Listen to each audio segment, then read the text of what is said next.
मुझे जानकारी ये है कि जब तक पूरे मकान पुराने जो निर्माणाधीन है वो पूरे कंप्लीट होकर अपन आगे रिपोर्टिंग ना करते, जब तक नए आवास आवंटित नहीं होंगे बालाघाट नगर पालिका को। तो क्या ये सही बात है? नहीं, ऐसा नहीं है। सितंबर 2022 में पत्र आया था कि अब नई डीपीआर स्वीकृत नहीं की जाएगी। उसके बाद शासन ने कोई डीपीआर स्वीकृत नहीं की है। सर तारीख बताइए एक बार, तारीख एक बार की तारीख शायद 25 सितंबर 2022।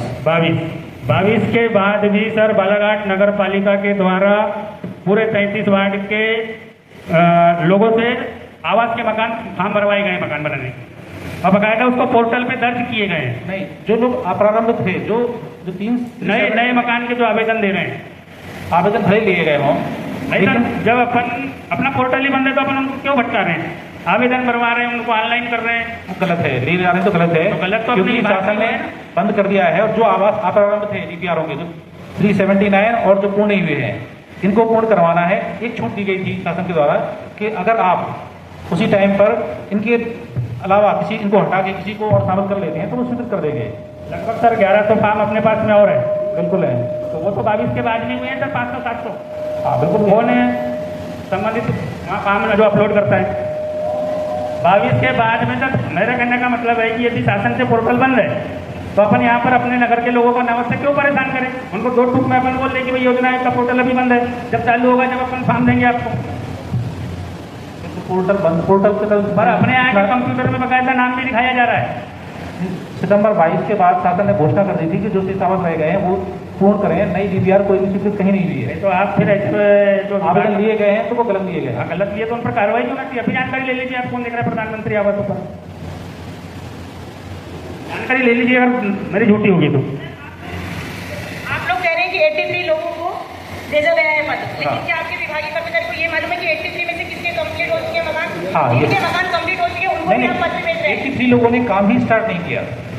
83 लोग में से जवाबदारी मैं चाह रहा हूँ आपको, तो ठीक है आपका संबंधित इंजीनियर जो काम देखते हैं उनसे थोड़ी सी चर्चा हो जाए तो ज्यादा अच्छा है। उपाध्यक्ष जी, मैं तो एक उदाहरण पेश कर दूंगा कि उसने भी सज्जा हिट किया और 2.5 लाख रुपए पूरे मिल गए। मेरे वार्ड में तो 2 लोग ऐसे हैं। आपके वार्ड में 2 है। बताइए, जिम्मेदारी तय कीजिए, जिम्मेदारी तय होने का समय आ गया। ये तत्कालीन नोडल अधिकारी की सबसे ज़्यादा जिम्मेदारी होती है। और अभी कल हमने एक पत्र भेजा है, उसको संशोधित करके आज भेजा है। इसी आवास के संबंध में एक शिकायत हुई थी जिसमें प्रतिवेदन मांगा गया है जेडी के थ्रू भोपाल के कमिश्नर साहब के थ्रू लोकायुक्त आवास योजना की जांच का है। और अफसोस की बात तो यह है कि इसमें से कुछ लोग ऐसे हैं जो इन्होंने 2017 में लाभ लिए थे, 2024 तक कंप्लीट नहीं किए, उनके ऊपर कार्रवाई नहीं हो रही है। ये भी एक बड़ी आरक्षी की कार्रवाई करना है। और ये एक बड़ी विडंबना है कि 17 में जब पैसे गए, 18 में गए, तब से लेकर अभी तक उनको ना कोई नोटिस दिया गया, ना आरक्षी की प्रक्रिया की गई, वो फ्री रूप से रहे। अभी 76 लोगों को नोटिस गए। जियो टैगिंग का बहुत बड़ा मामला है। अभी शायद आप ऊपर पत्रकार करें, एक ही लड़का यहाँ पर है, एक ने नौकरी छोड़ चुका है। जियो टैगिंग करने में जगह जगह नहीं पहुंच पा रहा है। ये बिल्कुल सत्य है। शायद सभी पार्षद लोग जो इसमें ध्यान देते होंगे उसमें होगा। आज कई लोग जियो टैगिंग नहीं होगी तो उसकी राशि आवंटित नहीं होगी, यही अटकेगा ना मामला। जियो टैगिंग में परेशानी जा रही है तो क्या राशि अपन उसको आवंटित कर देंगे, खाते में ट्रांसफर कर देंगे?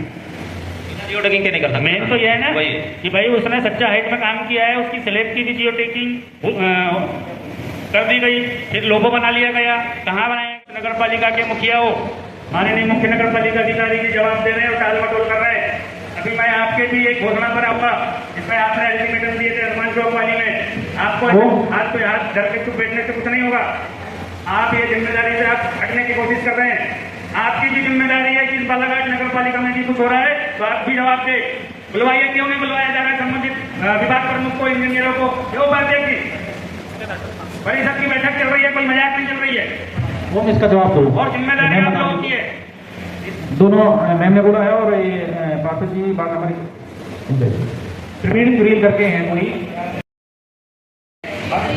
के बाद आगे चर्चा करना तैयार है। ये जनता का पैसा है सर, ये टैक्स के रूप में आगे सरकार को जाता है और उन्हीं योजना को मिलता है। क्रियान्वयन एजेंसी नगर पालिका है, ऐसे ही शासन की योजना को पालिका लगाया जा रहा है। तो इसको गंभीरता से लेकर के जो भी दोषी अधिकारी कर्मचारी है उस पर कठोर से कठोर कार्यवाही होनी चाहिए। बिल्कुल। ठेकेदार पर भी, इंजीनियर पर आपके आदेश का पालन हुआ क्या? नहीं। संबंधित इंजीनियर कौन है उसका? नहीं हुआ तो क्यों नहीं हुआ? अच्छा, जो भी निश्चित कर दो सर। एक ठेकेदार पूरा 33 वार्ड के प्रतिनिधि, अध्यक्ष जी, उपाध्यक्ष जी, और लाख, सवा लाख, 1.5 लाख की हमारी जनता वहाँ पर परेशान हो रही है। और आज भी हम अध्यक्ष जी के आदेश के बाद आप हमसे सहमति मांग रहे हैं कि जी आप लोग सहमत हो तो हम उसको लिख लेते करेंगे। तो ये विषय परिषद का है, परिषद ही टर्मिनेट कर सकती है। बताइए आप लोग, मैं तो चाहता हूँ कि ठेकेदार पर यदि परिषद चाहे, परिषद की सहमति हो तो कोई नया विषय लेकर उस पर डिसीजन ले सकती है। नहीं, अध्यक्ष जी आप चाहते हो तो हम ये कह रहे हैं, आप चाहते हो कि नहीं उपाध्यक्ष जी और अध्यक्ष जी बताइए कि ऐसे ही नाम चलाए हम हनुमान चौक में। देखिए ये गंभीर विषय है, हम स्वयं भी चाहते हैं हमारी पूरी परिषद के साथ जल्द से जल्द इसका निवारण। मामले में आप गंभीर नहीं दिख रहे हो।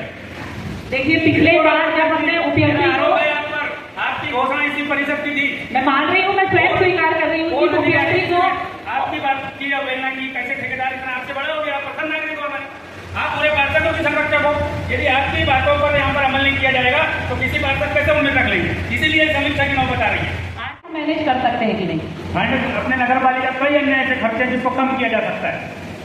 हम तो तैयार हैं कि 2016 का जो आदेश आया है कि अतिरिक्त 316 कर्मचारी हैं उनको आप कम कर सकते हैं, क्योंकि अधिकार है परिषद को 2016 के बाद की अधिकार। परिषद ने उनकी नियुक्ति नहीं की है, वो अध्यक्ष ही आदेश पर लगे हैं। उस बार भी बोला था अध्यक्ष ही आदेश पर पूर्व को हटा दीजिए। नहीं ठीक है, बिल्कुल सीएम चाहे तो कर सकता है, बिल्कुल कर सकते हैं। पिछले बार परिषद में उनसे सहमति थोड़ी मिलेगी कि फलाने को लगाना है, फलाने को लोग देखिए 2016 के बाद जितने भी कर्मचारी लगे हैं ऐसे लगभग 316 कर्मचारियों को हटाने का पावर हमारी परिषद के पास है, क्योंकि एक आदेश कर दीजिए, पूर्व को निकालिए। बिल्कुल हम तैयार हैं, परिषद अपनी स्वीकृति ले लें। परिषद के मत्थे मत मारिए बस।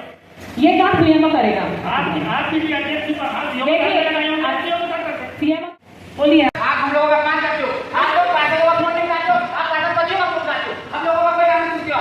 और आप इतना इग्नोर करते हो, चपरासी का बच्चा हम लोगों का आपसे ध्यान नहीं सुनते हो। आप हमारी बैठो ना, आप हमारा फोन नहीं उठाते हो। पहले आवाज अच्छे से बात कीजिए। क्योंकि आपसे पानी नाम के ऊपर चले गए, फोन नहीं उठाते हो, लोग क्या समझ के रखते हो, आपको जनता को जवाब देना पड़ता है। आशुतोष झा, महोदय जी, मेरे वार्ड का एक बालक एक्सीडेंट में खत्म हो मैं समझ रही हूँ तुम्हारी भावनाओं, मैं समझ रही हूँ। मेरे वार्ड में एक बालक खत्म हो गया एक्सीडेंट में, क्यों? क्योंकि आप लोगों की लापरवाही की वजह। आज हमारा बच्चों में रोड पर बैठे रहते, हमारे बच्चों की वजह से एक्सीडेंट हो रहा है। ये आप पुरानी बात बता रहे हैं, हमारे बच्चे को पकड़ने का काम चालू है। आज मेरे वार्ड में पुलिस का काम चल रहा है।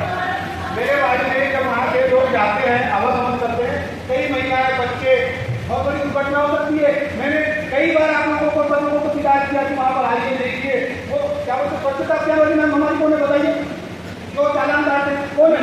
आप ये बताइए कि अभी कुछ दिन पहले कौन आया था आपके वार्ड में? लेकिन ये बताइए ये दायित्व क्लियर होना है कि नहीं कि वार्डों का निरीक्षण करें, शहर की भौगोलिक स्थिति का ध्यान रखें? किसका काम है ये अध्यक्ष का तो काम है, क्योंकि मैं जनप्रतिनिधि हूँ, मुझे जनता को जवाब देना है। लेकिन अगर एक नगर पालिका अधिकारी के रूप में सीएम यहाँ बैठा है तो पार्षदों का फोन उठाना, जनप्रतिनिधि की समस्याओं को सुनना उनका दायित्व बनता है। मैं आपके पक्ष में हूँ।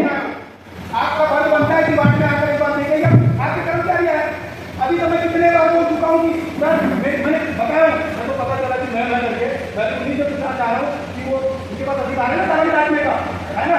तो अधिकार सिर्फ चालान काटने का है, सफाई करने का नहीं है आप लोगों के पास में। ये हेल्पलाइन कटाने का पूरा पावर है इनको। सर इनके पावर कम कीजिए, ये सीएम हेल्पलाइन ना कटा सकते, ये वाले पावर तो कम ही कर दीजिए। आप ही लोग खिलाफ ग्रुप, आप ही लोग फीडबैक दो उनको और वो आपको काम बताएंगे। आरोप है भी है मेरा, कई अपने बीजेपी के पार्षदों के पास मैंने ग्रुप देखा हूँ। जितनी छोटी मानसिकता से नगर पालिका नहीं चलती है उपाध्यक्ष जी, उन्हें बड़ा करके चलाना पड़ता है। नहीं है, मैंने एक दिन और बोला था कोई ग्रुप कौन चलाना संचालित कर रहा है। पार्षद लोगों के साथ राणा जी आपको बोला था ग्रुप चालू करने के लिए, किसने मना किया आपको? नहीं किया। पहले हमारे निवेदन आवेदन में कोई औचित्य नहीं है। आप मेरी बात सुनेंगे तो मैं बोलता हूँ। वो ग्रुप आचार संहिता के चलते हुए बंद किया गया था, उसके बाद मेरे द्वारा उसे चालू नहीं कराया गया, क्योंकि इसके लिए ग्रुप चालू करने के लिए परमिशन लगती है। अध्यक्ष जी दे दे, सीएमओ साहब दे दे, या अभी कोई चुनाव आने वाले का राणा जी? अभी और कोई सामने चुनाव है क्या? तो अभी नहीं, किसी ने परमिशन नहीं दिया। अरे तो परमिशन मांगोगे तो मिलेगी ना भैया। और कोई आचार संहिता लगने वाली होगी?